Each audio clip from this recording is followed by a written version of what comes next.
You're listening to the Exhibitionist podcast, hosted by Nicola Reader and brought to you by InspiringExhibitors.com and ProExtra, a wholly owned subsidiary of 12 Man Solutions Limited. Hi, and thank you for joining me, Nicola Reader, on episode 15 of the Exhibitionist podcast. Thank you once again for listening.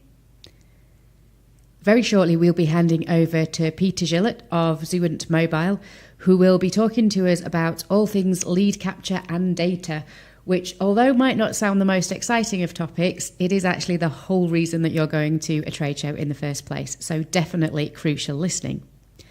But before we get to that interview, we've had a really busy couple of weeks here at ProExtra. We've had some amazing feedback to the last episode of the podcast that we put out with Stefan Appleby of Hanover Communications. You guys were loving that episode, so thank you so much for all the feedback that you've sent us, and we have duly noted that you would like Steph back on the show at some point. So I'm sure if we ask very nicely, Steph will rejoin us at some point in the future. However, I just wanted to share with you a conversation we'd had with a client over the last couple of weeks that fits in quite well, actually, to the content of the rest of today's episode, and that's around follow-up. So we had quite a frustrated client ring us who said, I've emailed a contact I met at a trade show a couple of times and I'm just not getting anything back. And I thought we had a really great conversation. We seem to have a lot in common. We seem to have a lot of the same values in terms of business, and a lot of good comments and buying signals that he gave me about how our product would be able to help his business. But I've just heard nothing back. What do I do now? Do I give up? And it is a really frustrating time, I know, for all of you when you've put a huge amount of work and effort into pulling all your trade show together. Your stand looks amazing, your staff are all trained up, and you have some great conversations. And then a couple of weeks after the show, you've done all your follow-up, but you're just not getting anywhere with the people that you've spoken to.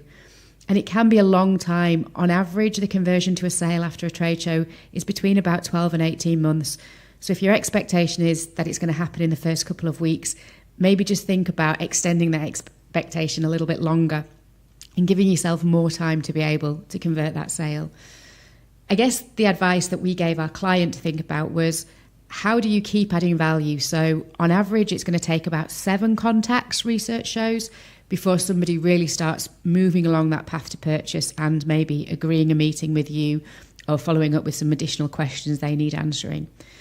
So I guess in those 7 points of contact, it's trying to think about, how do you vary your message? How do you add some value? So it's not just an email all the time where it looks as though you're chasing the sale. It's perhaps a social media comment. It's engaging with them in some sort of dialogue or recommending them to somebody else on social media. Maybe it's about sharing white papers with them or proving how you can add value and be a thought leader. Is it about doing a review of the show, maybe a blog post, and including them and talking about the conversations you had with them? Or can you offer to do a blog post for them? If you do a podcast yourself or any other kind of communication, can you get them involved in it? Is there something you can do to really surprise and delight them? Is there something that they won't be expecting that they can get in the post, maybe an invitation to an interested dinner? Or if you talked about a great CD that you've both enjoyed, why not send them the band's latest version or the autobiography or something that just is not necessarily work related, but might just make them think, wow, this person really listened to me and is interested in more than my business. So I think the thing to really think about is, don't give up after the first try. Try and plan as many different methods of talking to somebody before the show as you possibly can, because if you've got an idea of what your contact points are going to be, it's much easier to sit down and execute them than sitting down the day after a show when you're tired and trying to think about, what on earth am I going to say now? And just have a little bit of patience, and these things take time. So don't give up on the first try. So that said, I am now going to hand over to Peter, who's going to talk to us about different platforms and options that are available to exhibitors for lead capture and how to use that data most effectively when you've got it to be able to convert that great conversation to sales in the future. Enjoy the interview. So on this week's episode of the Exhibitionist podcast, we are delighted to invite on the show Pete Gillett, who is the CEO and MD of Marketpoint and Zuant. So welcome to the show, Pete. Nicola, delighted. Thank you very much. Thank you. And whereabouts are you joining us from today? Today we're in sunny Bracknell. The weather's trying to improve nicely here, and then getting ready for our next show over in Washington next week. So I think it's just the right time of year for both countries. Brilliant, brilliant. So before we get into talking about our main topic around ROI and data capture, do you just want to give us a little bit of background about your business and your experience in the exhibitions industry, Pete? Sure. No, exactly. Delighted. I mean, I always enjoy events and creating events that are a little bit different. So that's always been in our makeup.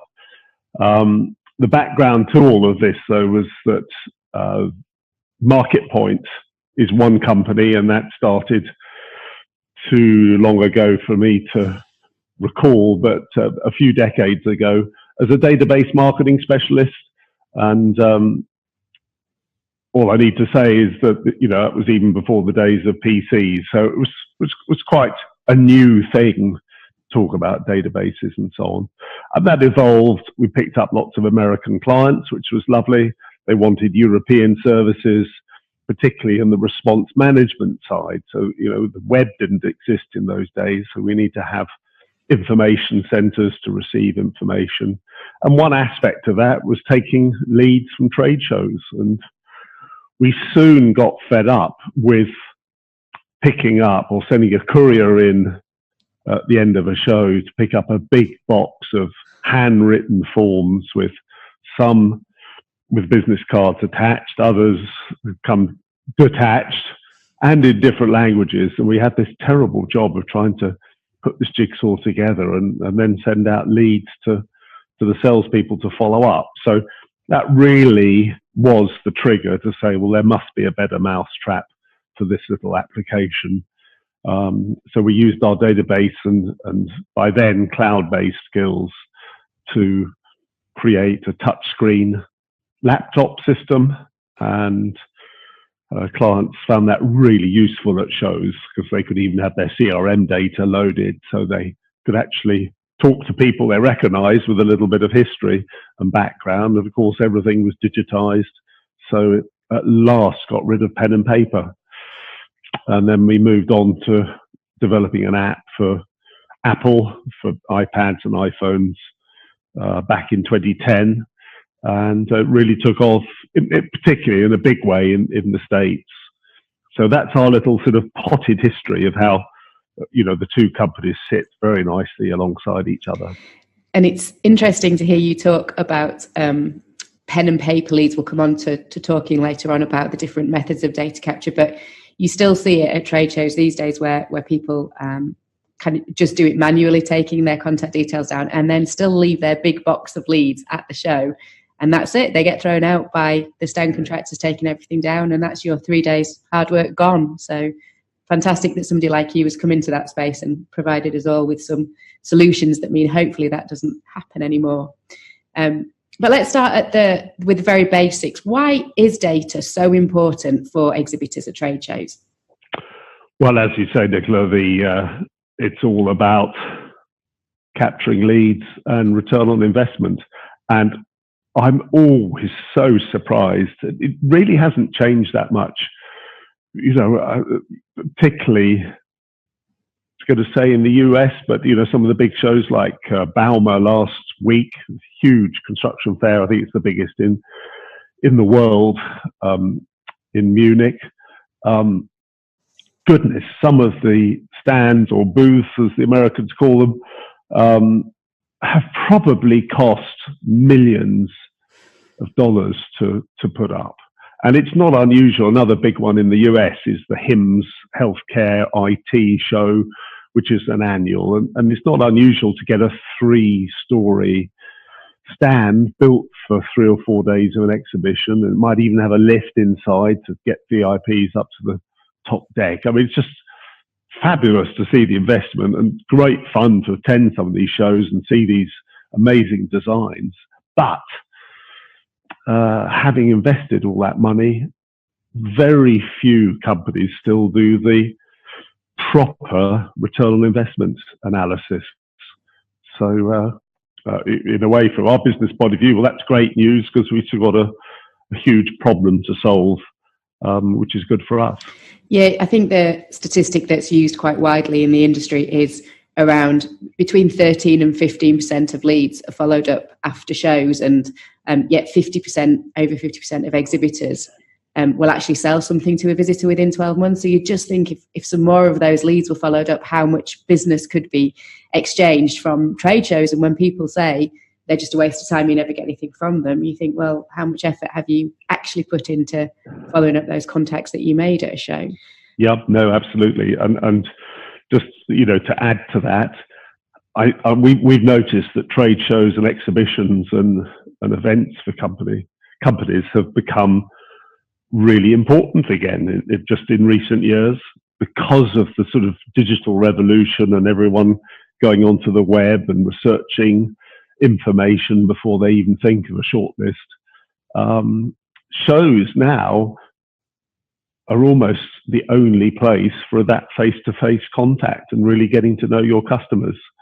So it's more important than ever. Yeah, it's really encouraging to hear you say that. And I think certainly what we're learning from companies like yourself is that digital and face-to-face sit together as part of an aligned strategy, rather than it being a choice between one or the other. And, they can both help each other to achieve those objectives, rather than having to be all digital or face-to-face at the exclusion of other tactics. You're obviously out and about at shows an awful lot, but what are the most common methods that you're seeing for data capture at trade shows these days? Is anybody still using business cards and pens and paper? Yes, absolutely. So our big show that we exhibit at is Exhibitor Live in Vegas each year. And, one of the questions to our prospects as they come onto our stand is how do you capture leads at the moment? And pen and paper is one of the options, and it stays as one of the options. And I would say over the last couple of years, probably 20% of visitors to our stand are still using pen and paper, and may have some nice pre-printed pads, but that's still very much out there. That's for sure.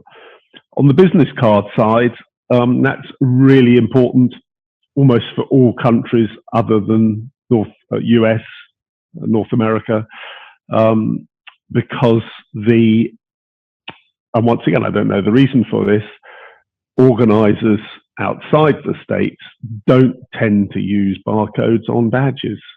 And indeed, a lot of the German shows, you'll buy a ticket and that may have a barcode on it, but it's not something that's scannable other than to grab someone's unique reference number. So outside of the States, we generally find that our clients like the fast OCR business card scanning that we put into our Zuant product, because it gets some really good data, and often better than the data people have quickly registered for a show with. And you've got a chance to engage with people just as quickly as scanning a badge. And then you can have your back office team checking the images and checking the data's 100% accurate in the background. Situation in the US, completely different. I think we now work with about 60 different registration companies who sell the traditional lead retrieval systems, as they're called out there. And we just purchase a badge kit so that we can scan 1D, 2D barcodes, QR codes, and that's the sort of de facto standard out there, which is really good. I think what's coming onto the scene would be the NFC cards, near field contact cards, like the Oyster cards we get on the tube. And they're really nice to use. They're a lightweight badge. You can have them any size you like. So a lot of those that we see in the US are fully printed, full color. So it's room for advertising, of course, as well. And you literally just touch the badge and it pulls the data into our system using the Apple Pay technology that's built into the phones these days. So that's really cool. I wish more shows used NFC, because I think that's a great experience both for the visitors and exhibitors. And of course, we're still watching this space with regard to facial recognition, because how nice will that be? We could just walk onto a stand and immediately you can recognize who they are, perhaps link to their social media profile that they've opted into for the show.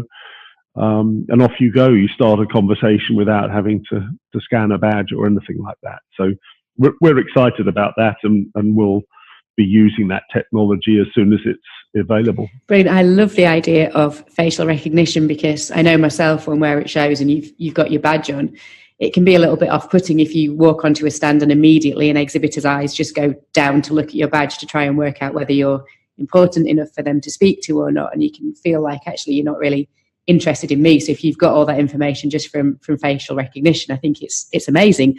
Are there any shows that are actually using facial recognition yet that you're aware of? There's a company we work with based in Houston called Zenith, and they're very innovative, and they are obviously pushing the technology and tying in with organisers and making good headway on that side. But we haven't had any requests for it yet at Zuant, so it's not mainstream, but we can't wait until it starts to be used more. I think it's going to be terrific, and I think now that we've got GDPR in place, we'll be able to handle facial recognition in the right way so it's not intrusive.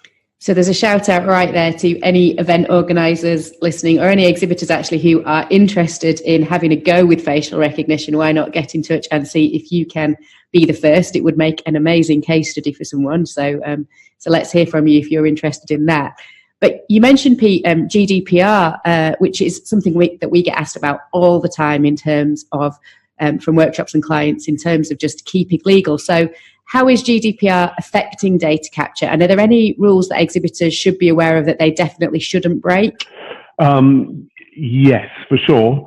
And, let's reveal our cards straight away. We actually like GDPR. We think it's a great thing.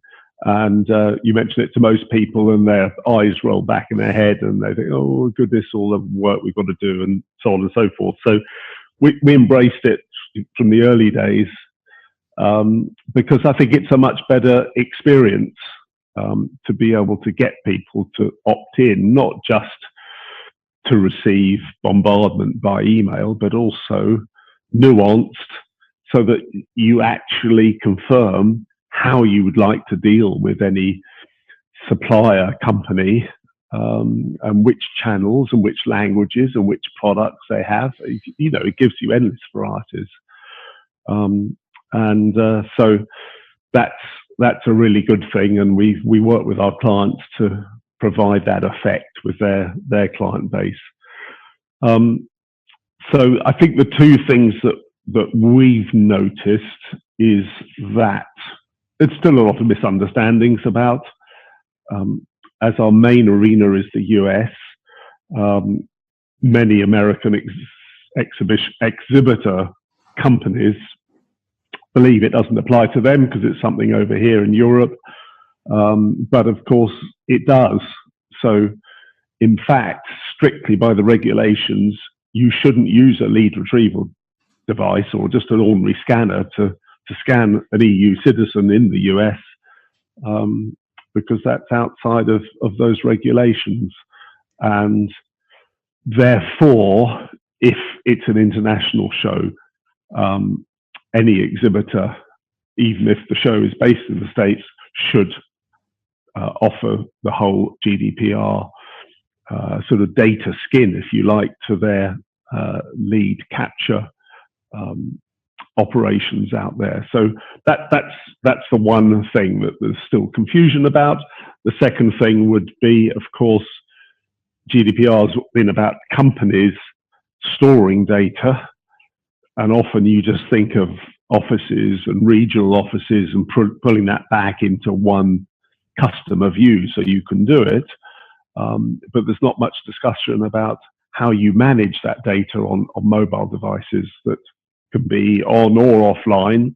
So we've put a lot of investment into managing that and being able to wait until mobile devices do go online if there's some changes to the data that's sitting locally. So that's been a big technical challenge, and there's not much discussion about personal contact data kept on mobile devices used by company operators such as, salespeople on the road.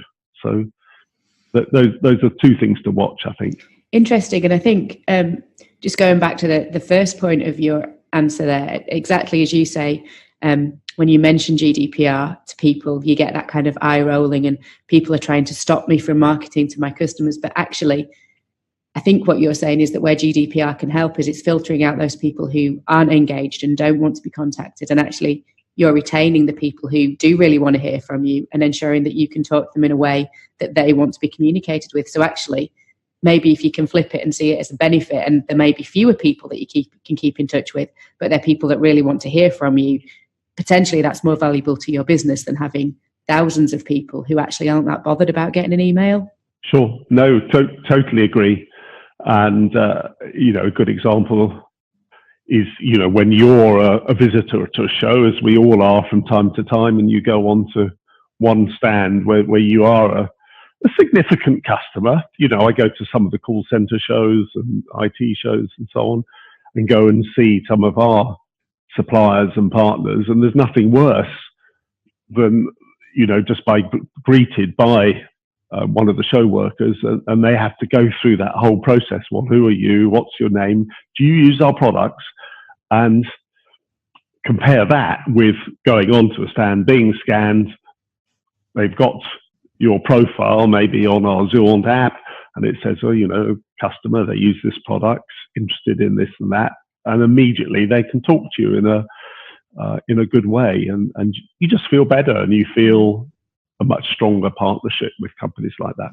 Absolutely. And I think one of the biggest things we hear from exhibitors we work with is how do you quickly get through that filtering process and move on time wasters, tire kickers, or who aren't there to ever do any business with you and have just come for a chat. So the quicker anybody can get to that, the better, really. So, so thinking about capturing data, when exhibitors are thinking about, we're going to a trade show, we need to get some data. That's really some leads. That's the heartbeat, the lifeblood of us being at this show. What should they be thinking about when they're planning how and what they will capture in terms of data from visitors? Well, once you've got the contact data captured quickly by whatever means, the badge, the business card, whatever it is, then it's good if you've got your customer database, your CRM data preloaded on your device as well. So you've got that recognition of, you can look them up easily and know immediately who they are and what they might be interested in. For new prospects, the big things are not to have too long a set of lead qualifying questions. Which market are they in? What is their job function in terms of specifier or user, which will affect the conversation on the stand. And the really important one is to have a really easy way to capture notes, because if you're a show worker and you're not actually going to be following up this lead, you're going to be handing it off to someone on your sales team to follow up. It's those notes that provide the sort of rich color about the lead and how valuable it is and what to do next, and describe very clearly, their level of interest and how keen they are.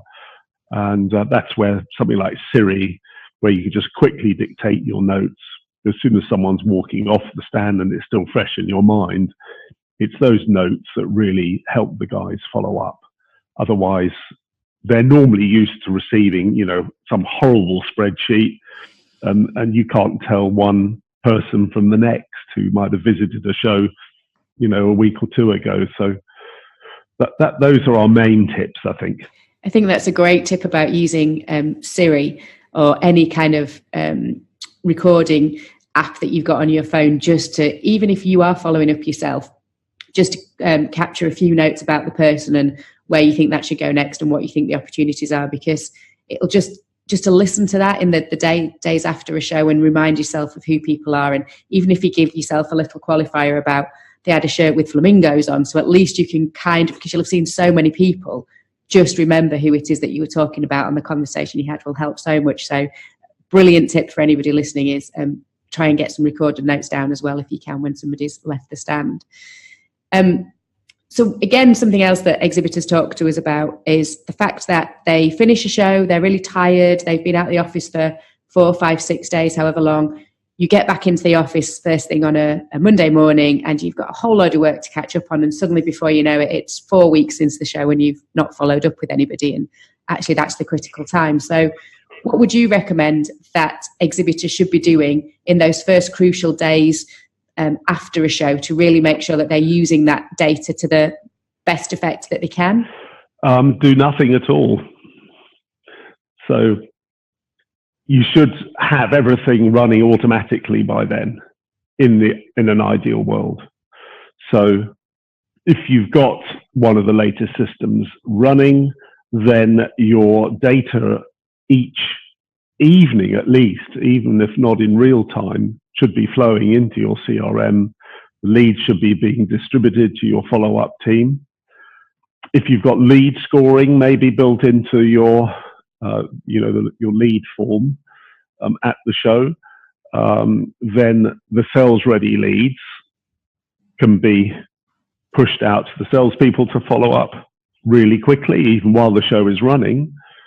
There are no thank you emails to send because they're sent as someone walks off the stand. There's another tip which always impresses people to get that instant follow-up, whereas most companies wait just because of their processes for weeks, if not months, and you then get a thank you email from a company you can't even remember, what it was all about.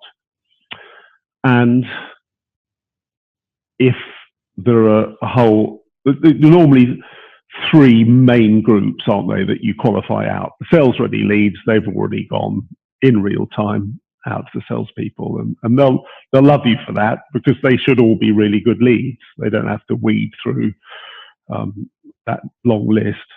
The medium, longer-term ones can be automatically sent to your inside sales team or your outsourced call center to follow up, maybe even in local countries to get the languages right for that local follow-up support. And then the third group, obviously, are the not the time wasters, but there may be specifiers and influencers who just go on a mailing list.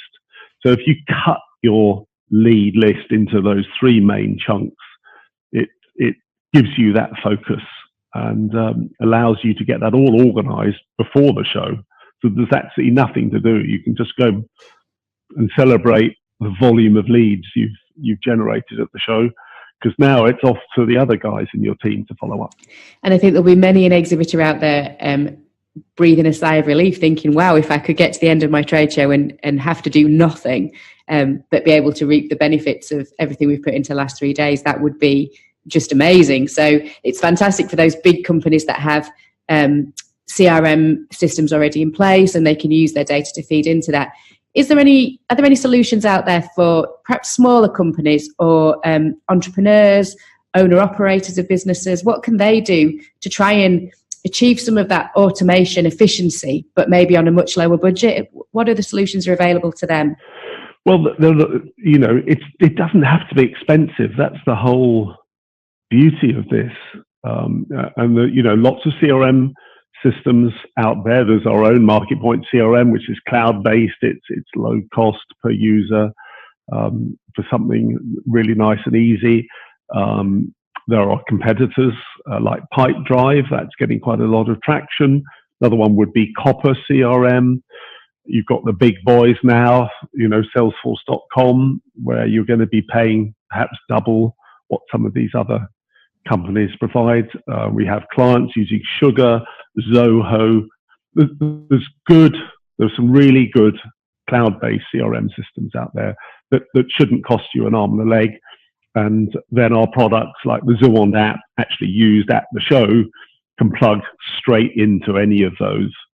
So streamlining that bit of your trade show side. will get you in the market faster and just save you all of that hassle. It really is a no-brainer. Yeah, it's fantastic here that there are options out there that aren't a huge investment in terms of cash, because sometimes small businesses don't have that. But certainly that small investment that you might need to make in some sort of system will save you so much time at the other end of the trade show and efficiency in being able to service customers. So it feels like it's a good investment in getting one of these systems before a show. So how can exhibitors start to measure their ROI more effectively using data and leads? How is that useful after the show in that evaluation period? Yes, well, once again, just really following up that previous point, it comes down to your CRM system. So the approach we use is actually to use the CRM to make sure you're distributing the leads to the right salespeople, and that distribution matrix can be a little complicated based on how large your sales force is and what their specialities are and their regional distribution and so on and so forth. But the actual mechanics of it, what salespeople like is to receive an email with their lead. They can then click through on the email to read the lead from the show, just on a simple web form that's hosted out of the CRM. And that gives them all of the information, like a one-page printed sheet from the old days, who it was, contact details, what their interests were, the notes that we were talking about earlier. And then they can do all of their follow-up, and there are a little couple of web buttons at the bottom to confirm the lead feedback. Are they going to be quoting? Is it actually a long-term future lead? What's the potential value? What's the next contact date? And they can just enter those details in without that horrible thing that salespeople hate doing, which is of an evening having to go on to a system to update their day's activities on an old-fashioned CRM. So ping them out an email, give them an easy link, and then they can do the follow-up as if it's a paper-based system. Really nice and easy. And then that automatically gives you a weekly, monthly set of reports based on Salesforce follow-up performance. But it also starts to build up a really nice picture about all of your events, which ones are generating not the volumes of leads, but the quality of the leads, which is really what it's all about. Which ones develop the most sales, the most potential sales. One-page A4 reports that are easy to understand. Those are the basics. It really, really is so easy to do these days. Yeah, and again, really interesting point you make about the quality of leads rather than the quantity. And we often hear from clients them saying, well, we just want to meet everybody at a show. And actually, research would show only about 16 to 20% of visitors to any show will be in a position to buy from you. So really, you want to be meeting that 16 to 20% and having made sure you've got all the detail to convert that to a sale and then track it to be able to measure ROI. So really crucial point that the quality of the leads far outweighs the quantity. So just looking to wrap up our conversation, there's lots of tips and advice and hints in there for exhibitors and even for event organisers about how they can make their data processing and lead capture more efficient. But working right at the heart of the industry, what do you think the big trends are going to be in data and lead capture for this year and beyond? It keeps changing. It's interesting, isn't it? There was a lot of discussion about beacons, and we thought 4 or 5 years ago that iBeacons would catch on, and in fact it was a sort of common process that both Apple and Android viewed, so that you'd be able to pull information automatically onto your mobile device, whether that's about a show or as you're walking past exhibition stands. And for whatever reason, it never got to the stage where it was good enough to operate really well from our experience. NFC, we mentioned earlier on, love the NFC badges. That would be brilliant really, I think the cost needs to come down a bit. Perhaps the cost per badge is still a little pricey, but as with all things, if we can get volumes going, then I would recommend exhibition organisers look at NFC, popular with visitors and exhibitors, as I said earlier. But then, yes, facial recognition. How good will that be? And to automatically pull together on your iPad, say, information about who the person is, what their interests are, only stuff that's out there on their social media platforms, maybe which teams they support, if they're into football or the motor racing or whatever it is, just to help those conversations. So I guess that's the future, maybe linked to more digital displays. Once again, when the costs of those displays comes down, because they're just so expensive for most companies to consider at the moment, and that could give you more of a sort of interactivity style of greeting customers. So it was actually customized to people walking onto your stand. So lots to do. Technology is going to give us plenty more excitement in the years to come, I'm sure. Definitely, and I think that starts to bring in that real wow factor and personalisation that we are all looking for. So that's where digital really helps to bring a personal experience in face-to-face, because it can sometimes feel like digital or social media and face-to-face marketing or trade shows are quite diverse. They're at opposite ends of the spectrum, really, but you can start to see how digital can feed into and feel part of a whole experience. And this festivalisation of events that we keep hearing about, that's all part of that. So I'm very excited to be thinking in the future I may walk onto an exhibition stand where there's a big picture and it says, "Welcome, Nicola, it's fantastic to have you here today. And how did Rotherham do at the weekend?" Although that wouldn't be so good, since they're Rotherham my team.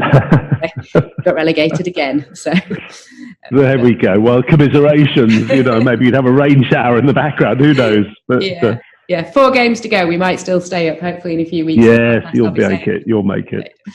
So, brilliant conversation today, Pete. Thank you so much for all of your advice and insights. A really interesting sector to look at, and something that people can think is kind of a bit of a last thought in terms of leads and data generation, but it's really, really important.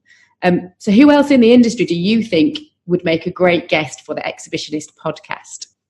Oh, that's a good question. I think, sort of following up from some of the things we've just been chatting about, a very lively guy we work with called Ian Gotts, and like us, he's a Brit, but he focuses on the US market, and he makes process management interesting and easy.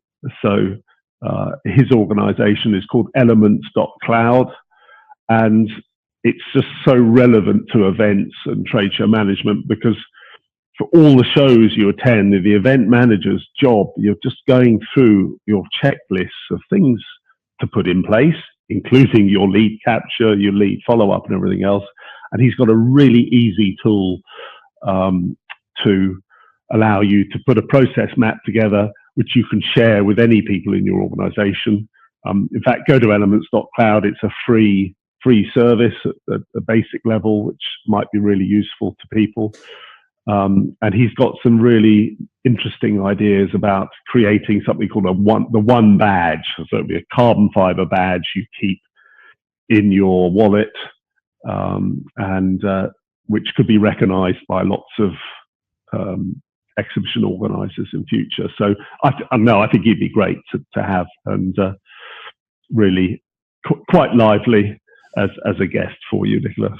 Brilliant. Thank you very much for that suggestion. We will get in touch. So thank you so much for coming on the show today. It's been a great chat. Pete, if people want to find you, where's the best place to get in touch with you? So our website is Zuant.com. That's nice and easy. And I'm Pete at Zuant.com. Email address. Be delighted to hear from anyone with any questions. Brilliant, thank you. And for anybody listening who's not sure, Zuant is Zuant, or if you're struggling to find Pete, do always get in touch with us and we can give you his details. So thank you very much, Pete. You have a fantastic Easter, and we'll look forward to talking to you again in the future. And you. Thanks, Nicola. Thoroughly enjoyed it. So thanks to Peter there for all his advice and tips on using data after your trade show. I know it's really difficult to get excited about data in the same way that you might your stand or getting your squad motivated and ready to go. But actually, it really is the heartbeat of everything that you're doing. And great data can lead to great conversations in the future and hopefully some more sales for you. So really worth thinking about during the planning, the implementation and the evaluation phase of your exhibition of just how you're using that data. It's the most powerful thing to come out of your trade show.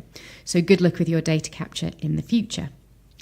So that's it for us for this week. We will be back in a couple of weeks and we're speaking to Josh Rifkin, who's based over in San Diego. And he's going to be talking about his experiences with small to medium-sized exhibitors and how you can create as much impact as the big boys and some of the solutions that he has come up with that will really help exhibitors get over some of those troublesome labour and transportation and build costs when you haven't got a massive budget. So it's a great episode coming up, particularly if you're one of those exhibitors that has a slightly smaller budget. So look forward to that one coming your way on the 21st of May. So thank you once again for listening to this episode of the podcast. If you haven't heard enough from me already, I actually got to guest on an episode of a podcast myself in the last week. It was brilliant to see things from the other side of the mic and talk all things exhibitions for Tees Business Podcast, which is a great local initiative based here in the Tees Valley.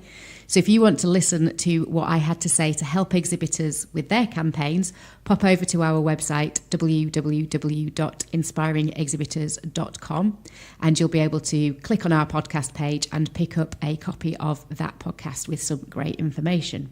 So the really exciting thing for us that's coming up in the next couple of weeks is the official launch of The Exhibitionist, the book, which no doubt you've heard about via our social media over the last few months. Thursday, the 16th of May is the date that it goes live on Amazon and you can order your copy from then. But it's also the date that we can send out all of those pre-orders that we've received via the website. So if you have ordered one, you should be getting it fairly soon after that date. You will be able to continue to order copies through the website after the 16th of May, and we will sign every copy that you order that way. And there'll be an ebook version available via Amazon also. So please, if you've grabbed an early copy of the book, leave us a review. It'd be great to hear what you think of it, and also any feedback you've got for the next edition when we update things in the future. So Thursday, the 16th of May, the official launch of The Exhibitionist on the website and Amazon. Please pick up your copy and leave us a review. So I hope you've enjoyed today's episode. Hope you have a great couple of weeks planning your exhibitions, and we'll talk to you again really soon. Hop over now to inspiringexhibitors.com to subscribe to our newsletters, blogs and future podcasts, keeping you up to date with industry insight. While there, you can also find out more about our new book, The Exhibitionist, Inspiring Trade Show Excellence. Once again, thank you for listening.